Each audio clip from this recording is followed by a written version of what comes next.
पहले वहाँ के एक संत हैं जिन्हें अफ्रीका का पहला संत कहा जाता है, उनके बारे में जान लेना बहुत ही ज़रूरी होता है। तो अगर हम बात करेंगे वहाँ के यानी कि अफ्रीका के पहले संत जिनका नाम था स्वामी घनानंद। स्वामी घनानंद सरस्वती के नाम से प्रसिद्ध स्वामी घनानंद घाना के एक गांव में पैदा हुए थे और उनके माता पिता एक परंपरागत अफ्रीकी धर्म को मानने वाले थे और असली नाम अगर आप इनसे पूछते हैं तो ये बताते थे मेरा नाम गाइड है, यानी कि दिशा देने वाला। स्वामी घनानंद क्यों हिंदू धर्म की तरफ आकर्षित हुए, तो इन चीज़ों का जवाब ये खुद ही देते हैं। ये बताते हैं कि वो ब्रह्मांड के रहस्यों के बारे में सोचते रहते थे और स्कूल में उन्हें ईसाई धर्म की शिक्षा मिली, लेकिन उन्हें अपने किसी सवाल का जवाब नहीं मिला और संयोगवश उन्होंने हिंदू धर्म और दर्शन संबंधी कुछ किताबें पढ़ी और जिसके बाद वो ऋषिकेश की यात्रा पर निकल पड़े, जहाँ स्वामी श्रद्धानंद के आश्रम में इन्हें जाने का मौका प्राप्त होता है और वहाँ पर इन्हें हिंदू दर्शन का, हिंदू धर्म को समझने की पूरी छूट मिलती है और उसके बाद यहाँ पर ये हिंदू धर्म से जुड़ जाते हैं। स्वामी घनानंद कहते हैं मेरे गुरु स्वामी श्रद्धानंद ने मुझे घाना लौटने को कहा और वहाँ एक मंदिर स्थापना करने की सलाह दी और इन्होंने ये भी बताया था कि इस शुरुआत में इन्हें बहुत सारी मुश्किलों का सामना पड़ा, लेकिन धीरे धीरे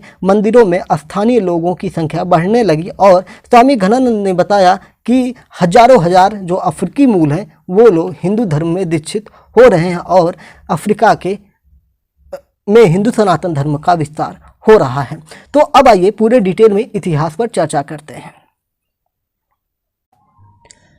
नमस्कार, जय हिंद। मैं मोहन पाठक और आज हम बात करने वाले हैं अफ्रीका के बारे में। अफ्रीका की बात इसलिए हम करने वाले हैं क्योंकि अफ्रीका में हिंदू यानी कि सनातन धर्म का प्रभाव बढ़ते हुए जा रहा है और वहाँ के जो अफ्रीका के मूल निवासी हैं उन लोगों के बीच में भी इसका विस्तार होते जा रहा है। तो क्या है पूरा मामला, इस पर प्रकाश डालेंगे। चैनल पर नए हैं तो MPS हिंदी को आप सब्सक्राइब कर सकते हैं, जो बिल्कुल फ्री है। तो हम बात कर रहे हैं दक्षिण अफ्रीका में अधिकांश हिंदू जो हैं भारतीय दक्षिणी अफ्रीकी हैं और ये बड़े पैमाने पर गिरमिटिया मजदूरों के वंशज माने जाते हैं। बताया जाता है कि ये सर्वाधिक 1860 से 1919 तक ब्रिटिश औपनिवेशिक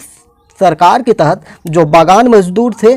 उनमें इन लोगों को शामिल किया जाता है और खनन कार्यों में भी इन लोगों के लिए कार्य किया जाता है, यानी कि बागानों की खेती करना, बागानों के लिए जो मजदूर थे और खनन कार्य के लिए जो मजदूर थे उनमें इन गिरमिटिया मजदूरों को 1860 से 1919 के बीच में लाया गया था। अगर हम बात करेंगे तो ये भारत के तमिलनाडु, गुजरात, महाराष्ट्र, उत्तर प्रदेश, बिहार और कई अन्य राज्यों से भी जो गिरमिटिया मजदूर थे इनको ले जाया गया था, यानी कि मजदूरों को ले जाया गया था। अगर हम बात करेंगे तो आज भी उत्तर प्रदेश और बिहार के लोग मजदूरी के लिए बार बार देश के अन्य राज्यों में जाते रहते हैं और विदेशों में भी जाते रहते हैं। जैसे आप देखते होंगे कि आपके पास पड़ोस में कोई ऐसा होगा या आपके घर में होगा जो भारत छोड़ के दूसरे देश में काम करने के लिए गया हो, जैसे अमेरिका, सऊदी अरब या अन्य देशों में, चाइना में भी लोग भारत से काम करने के लिए जाते हैं। तो ये सारी चीज़ें हैं। तो आइए थोड़ा सा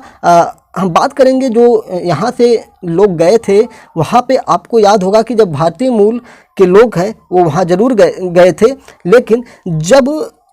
वहाँ पे रंग भेद का बात चल रहा था, जब रंग भेद की एक तरह से चर्चाएं चल रही थी, उस दौरान इन मजदूरों का शोषण भी हुआ था। साथ ही साथ इन्हें हिंदू समुदाय और हिंदू धर्म के रूप में और एक रंग भेद के रूप में इनके साथ भेदभाव, दुर्व्यवहार और उत्पीड़न करने का मामला भी सामने आता है। अगर हम इनके मुख्य धर्म की बात करेंगे, जो दक्षिण अफ्रीका के लोग हैं जो हिंदू धर्मावलंबी हैं, इनके बारे में बात करेंगे तो इनका प्रमुख त्यौहार जो हिंदुइज्म का सबसे अच्छा त्यौहार माना जाता है दीपावली है, उसकी बात की जाती है और साथ ही साथ अन्य त्योहारों में भी ये अब पार्टिसिपेट करते रहते हैं। इनके अगर हम इतिहास की बात करेंगे तो दक्षिण अफ्रीका जो है वो आधुनिक दक्षिण अफ्रीका में हिंदुओं के पहले आगमन को लेकर जो है विद्वानों में बहुत ही मतभेद है। अगर विद्वानों की गुटों की बात की जाए तो एक गुट है, उसका कहना है कि औपनिवेशिक युग के दौरान भारतीय पहली बार आधुनिक दक्षिण अफ्रीका में ब्रिटिश साम्राज्य के गिरमिटिया नौकर के रूप में पहुंचे थे। एक गुट है वो बताता है कि भारतीय जो थे वो 500 से 900 ईस्वी के बीच लगभग उसी समय पहुंचे थे जब इस्लामी व्यापारी आए थे, यानी कि जो इस्लामी व्यापारी थे वो जब दक्षिण अफ्रीका पहुंचे थे तो उन्हीं के माध्यम से ये जो गिरमिटिया मजदूर थे ये भी दक्षिण अफ्रीका पहुंच गए थे। एक गुट और है जिसे हम तीसरे गुट के रूप में यहाँ पे मान लेते हैं। तीसरा गुट जो कहता है हिंदुओं का आगमन जो है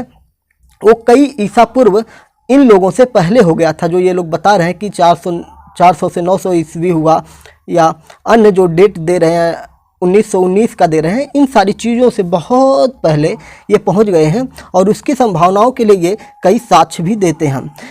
अपनी बात को समर्थन करने के लिए अप्रत्यक्ष भाषाई, साहित्यिक और स्वर्ण खनन प्रक्रिया प्रौद्योगिकी का ये लोग साक्ष्य भी उपयोग करते हैं अपनी बात को मनवाने के लिए कि ये जो थे कई ईसा पूर्व पहले ही दक्षिण अफ्रीका में फैल चुके थे। जबकि पहले दो लोग जो हैं ये भी पर्याप्त अपने पुरातात्विक और ऐतिहासिक साक्ष्य देते हैं, यानी कि तीनों गुट जो हैं, तीनों गुटों की बातों को मानने के लिए आप मजबूर हो सकते हैं, क्योंकि तीनों अपने अपने साक्ष्य देते रहते हैं। अगर हम प्राचीन भारतीय ग्रंथों की बात की जाए कि हमारे भारतीय ग्रंथों में दक्षिण अफ्रीका की तरफ जाने वाले लोगों की बात करें तो क्या ऐसा कुछ लिखा गया है, तो आइए उन पर चर्चा थोड़ी सी हम कर लेते हैं। हमारे कई प्राचीन भारतीय ग्रंथ में नौवहन और व्यापार का वर्णन प्राप्त होता है, जिनमें अगर हम बात करेंगे कौटिल्य कौन थे, इनके बारे में थोड़ी सी हम बात कर लें तो कौटिल्य चंद्रगुप्त मौर्य के गुरु थे। कौटिल्य का जो अर्थशास्त्र है, इसे में एक अध्याय जो है इन सारी चीज़ों को लेकर समर्पित किया गया है, जिसमें एक सरकारी अधिकारी का उल्लेख किया गया है जिसे नवाध्यक्ष कहा जाता है, या इसी का परिवर्तित नाम अगर हम बात करेंगे तो जहाज रानी मंत्री कहा जाता है। इनके कार्य की जब हम बात करते हैं, इसी कार्य की बातों से हमें ये स्पष्ट होने को मिल जाता है कि हमारे जो देश के लोग थे वो विदेशों में जाते रहते हैं। इसमें जो ये नवाध्यक्ष या जहाज रानी मंत्री थे, इनके जो कार्य थे उसमें समुद्री लुटेरों को पकड़ना और उन पर मुकदमा चलाना, साथ ही साथ समुद्री बंदरगाहों का प्रबंधन करना और सीमा शुल्क एकत्र करना था। और भी बहुत सारे विद्वान हैं, उनकी अगर हम बात करेंगे तो विल्फ्रेड शॉफ का काम पहली शताब्दी ईसा पूर्व तक पूर्वी और पश्चिमी भारतीय तटों के साथ सक्रिय व्यापारिक बंदरगाहों की एक श्रृंखला का प्रमाण प्रदान करता है। इसी प्रकार से बहुत सारे विद्वानों ने अपने अपने साक्ष्य दिए हैं। ठीक है, अगर हम इसमें और भी चीज़ों को शामिल करना चाहें और जानना चाहें कि किस प्रकार से भारतीय हिंदुइज्म वहाँ पे बढ़ रहा है, तो उसके बारे में अगर हम देखेंगे तो इसमें जो खदानें थी उनके लिए बहुत ज़्यादा बातें की जाती हैं कि जो खदानें थी और बागानें थी उनके लिए जो गिरमिटिया मजदूर थे उनकी बात की जाती है, जिन्हें औपनिवेशिक काल गिरमिटिया मजदूर के नाम से भी जाना जाता है। इस पर एक बात से हम और प्रकाश डालेंगे जिससे आपकी जो जिज्ञासाएं हैं वो पूरी तरह से शांत हो जाए। तो 19वीं शताब्दी के औपनिवेशिक युग में बड़ी संख्या में हिंदू यानी कि साथ ही अन्य धर्म के लोगों की बात की जा रही है, केवल हिंदू की बात हम नहीं कर रहे हैं, इनके साथ और भी अन्य धर्म के लोग जरूर गए होंगे, दक्षिण अफ्रीका में जाने लगे।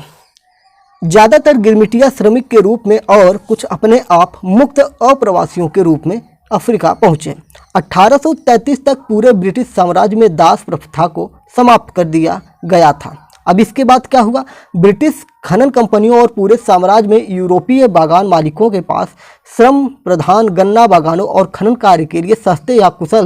मुफ्त कुशल श्रमिकों की कमी हो गई थी, यानी कि जो बंधुआ मजदूरों का शासन, मजदूरों का कानून था वही समाप्त हो गया। तो ये जो लोग गए थे वहाँ पे, इन लोगों से गलत तरीके से काम भी करवाया जाता था, इन्हें पैसे भी नहीं दिए जाते थे, ना ही इनका एक तरह से इनका शोषण किया जाता था। तो जब ये सारी चीज़ों की कमी होने लगी, कानून समाप्त हो गया, तो ये लोग भी धीरे धीरे आज़ाद होने लगे। तो उपलब्ध स्थानीय श्रम को वेतन देना बहुत कठोर हो गया था और कठिन कामों के लिए ज़्यादा पैसे लगते थे, तो इसलिए ये लोग काम करने से धीरे धीरे मुकरने लगे और इन लोगों को रखना बहुत ही मुश्किल हो गया था। और ब्रिटिश साम्राज्य ने एक गिरमिटिया श्रम प्रणाली का आविष्कार किया और उसे लागू किया, जिसने अनिवार्य रूप से गुलामी के सभी तत्वों को बरकरार रखा। इसके बाद क्या होता है, नई प्रणाली जिसे कूली सिस्टम भी कहा जाता है का व्यापक रूप से हिंदुओं को दक्षिण अफ्रीका और ब्रिटिश साम्राज्य के अन्य हिस्सों में लाने के लिए इस्तेमाल किया गया था। और इस प्रणाली ने भारत में बेहद गरीब लोगों को एक अनुबंध पर हस्ताक्षर करने के लिए लुभाया गया, ललचाया गया, और जिसमें उन्हें एक निश्चित अवधि, जैसे मान ले 4 से 7 साल सामान्य ये होता था, मतलब कुछ सालों के लिए उन्हें अनुबंधित कर लिया जाता था, एक तरह से कह सकते हैं कि गुलाम बना लिया जाता था, के लिए काम करने के लिए बाध्यकारी वादे के बदले में भुगतान, यात्रा और आजीविका का वादा किया जाता था। यानी कि मैं आपको ले जाऊंगा, आपसे काम करवाऊंगा, आपके जीवन की रक्षा करूंगा, मतलब खाने पीने के सामान दूंगा और आने जाने का जो यात्रा का टिकट होगा या जो खर्च होगा वो भी दूंगा। इन सारी चीज़ों पर जो गरीब थे भारत के, उनको बहला फुसला कर और अनुबंध करवा के ले जाया गया। अनुबंध समाप्त होने से पहले छोड़े गए किसी भी गिरमिटिया मजदूर को अपराधी माना जाता था और जेल की अवधि के लिए अधीन रखा जाता था। बात मेरी समझ रहे हैं कि अगर जो अनुबंध इनके द्वारा बनाया गया था, कोई हिंदू या कोई भी भारतीय जो था, जो वहाँ पे अनुबंधित होकर गया था गरीब मजदूर, अगर वो अनुबंध से पहले जो 7 साल या 4 साल की बात की जा रही है, उससे पहले अगर काम छोड़ देता था तो उन्हें सजा भी दी जाती थी, जेल में भी डाल दिया जाता था। जब गिरमिटिया श्रम कानून तैयार किया गया था तो इसने अनुबंध में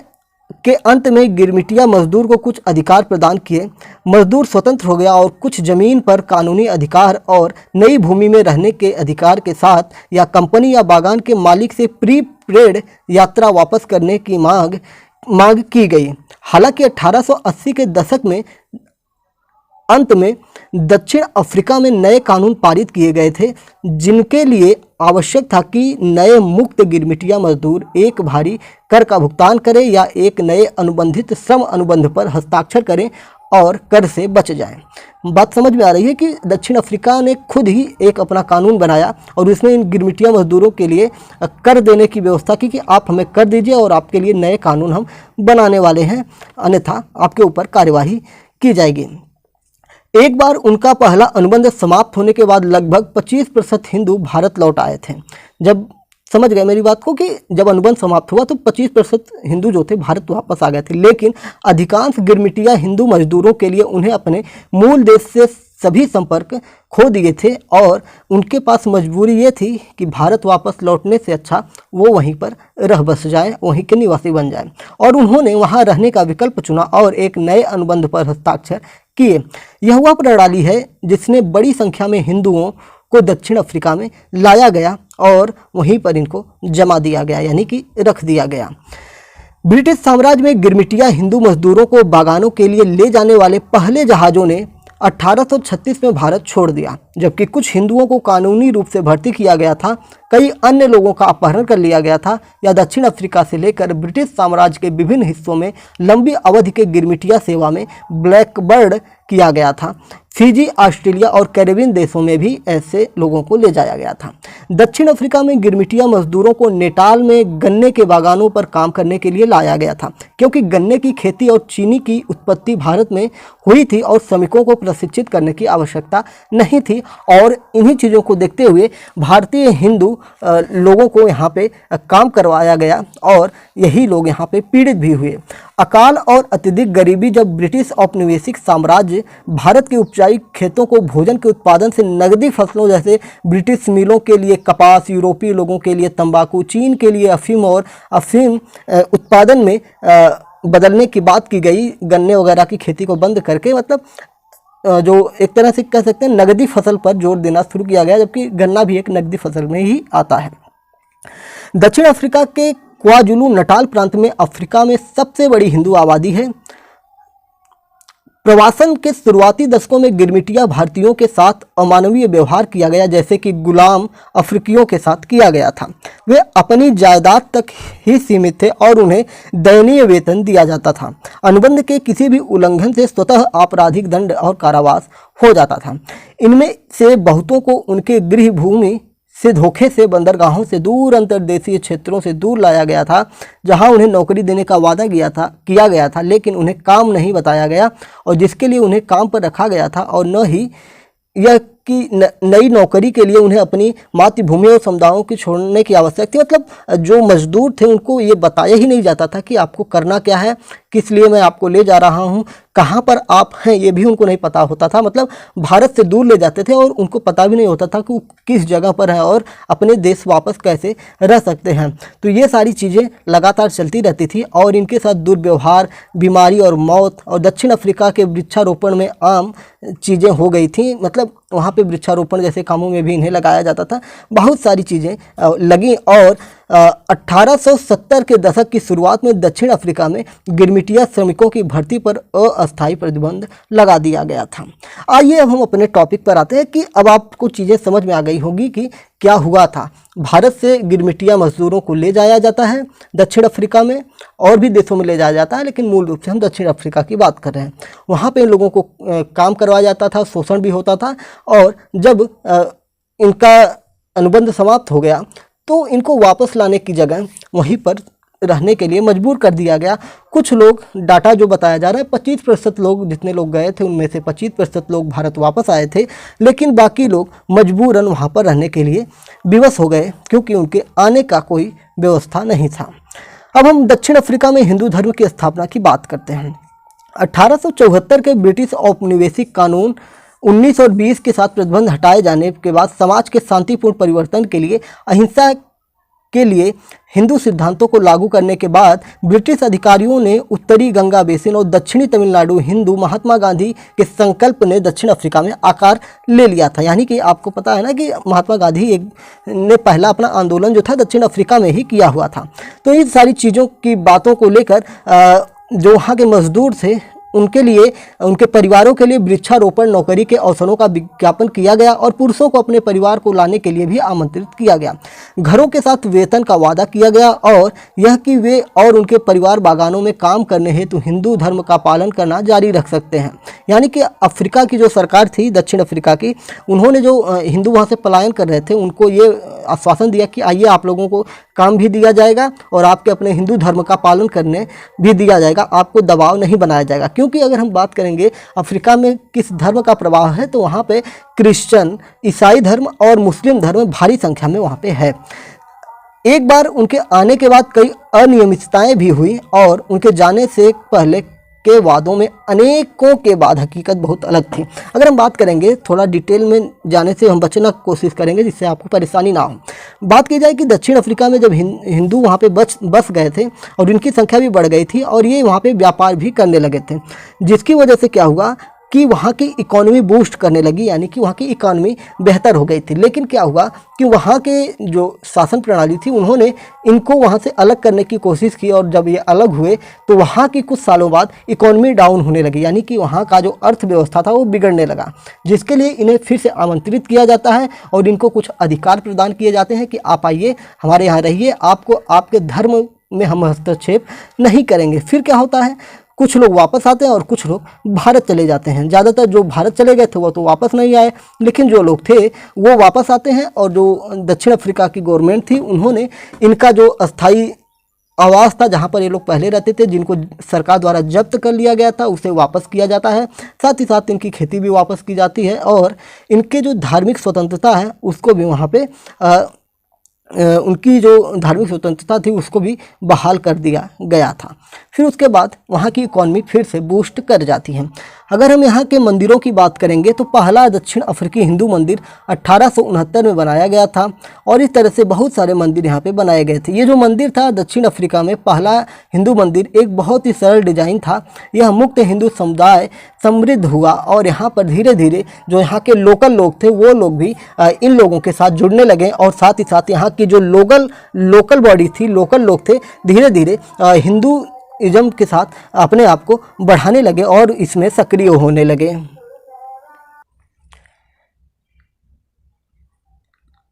तो इस प्रकार से घाना में सबसे ज़्यादा शैव और वैष्णव धर्म के लोग रहते हैं। शैव धर्म क्या है? शैव धर्म शिव की भक्ति करता है और वैष्णव धर्म के लोग जो हैं वो भगवान विष्णु को अपना इष्ट मानते हैं और साथ ही साथ कृष्ण का अवतार भी मानते हैं। स्वामी घनानंद सरस्वती जो थे पहले अफ्रीकन संत के रूप में माने जाते हैं। तो वीडियो के शुरुआत में ही आपने स्वामी घनानंद के बारे में सब कुछ जान लिया है, तो अब हम आपसे विदा लेते हैं। उम्मीद करते हैं कि आपको सारी चीज़ें समझ में आ गई होंगी। आपने वीडियो के शुरुआत में ही घनानंद के बारे में हमने वहाँ पे वीडियो लगा दिया है जिसको आप समझ चुके होंगे। तो चैनल पर नए हैं तो चैनल को सब्सक्राइब कर लीजिए और हमारे साथ जुड़ जाइए डेली करंट अफेयर्स और न्यूज़ एनालिसिस के लिए। जय हिंद, नमस्कार, भारत माता की जय।